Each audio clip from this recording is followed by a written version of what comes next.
Nakita ko to kanina. Nasa malayo ako naka-observe sa garden ko. Tapos alam kong may mali dito sa ano ko, Murasaki. Kaya nilapitan ko. So yun pala.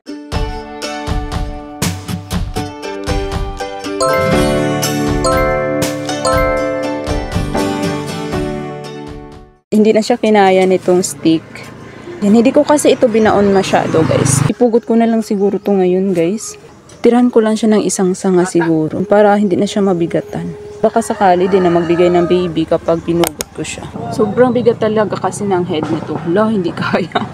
Hindi kaya ng shears. Ang laki ng stem niya. Gusto ko sana dito. Dito na lang kaya guys. Dito na lang. Ang laki ng puno talaga nito. Sayang ano, sana hindi mapugot pero kailangan kasi. Ayan siya. Ang laki no? Ang laki na rin yan. Oh, ang liit lang niya nung dumating sa akin. Yung baby na yan. Alisin na natin. Ay, nabali talaga siya pala guys. Ayan. Hahayaan ko na lang siguro muna ito dito. Etiolated lang yung growth ng Murasaki ko guys. Pero okay na yan para sa akin. Ganyan. At saka mataba pa rin naman yung dahon niya. Ang ganda no? Ganda-ganda. Buti hindi natake ng mealybugs. Kasi favorite din ito ng mealybugs. Kunti na lang din pala ito. Malapit na to. Ano na siya. Nag-curve na. Pugot ko na rin kaya ito guys. Ipugot na rin natin. Baka ma-damage pa siya.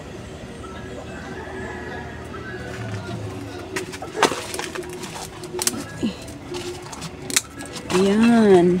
Ang laki ng head. Ang ganda. Feel ko tuloy guys, mas maliit ang pot na to. Para sa dalawang Murasaki na to. Tingnan mo yan oh. Kasya na siya sa isa lang. Paano ko mapagkasya yung dalawa? Hahanap na lang ako ng ibang pot para doon sa isa. Ayan, okay na itong isa. Ilagay ko na lang yung mga nasagi ko na dahon dyan. Ayan, kasyang-kasya siya. Huwag na natin pahirapan ng mga sarili natin. Huwag nating ipilit yun, hindi pwede. Yan. Sa pagta-transplant ko na to guys, mukhang naparami patuloy ako ng Murasaki. Nag-multiply sila. Ang dami kong cutting na ginawa. Magkakaroon pa to ng baby dito. Pati itong isa, ano, putulin na rin? Putulin na rin natin. Kawawa siya. Yan. Alis na yung mga sanga niya.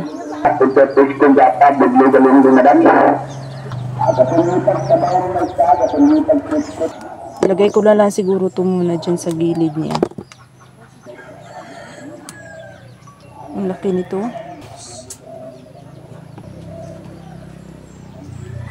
Tatayo din naman yan. Patagilid siya. Pati din ito, nakabaluktot. Mahirap tuloy itanim. Ganyan na natin para tumayo siya ng pagganon. Patong lang natin itong mga dahon dito. Ang laki talaga nito. Yan, ang dami kong nagawa sa isang plant ni Ma'am Succulent de Amore. Galing to sa Succulent de Amore. 3 months na to sa akin. Tapos ganyan na siya kabilis na parami ko. Iba talaga kapag bumili ka ng lash. Ang bilis mo maparami sila. Sana mag-baby to. So yun lang guys. Sana nag-enjoy kayo. See you in the next one. Keep growing.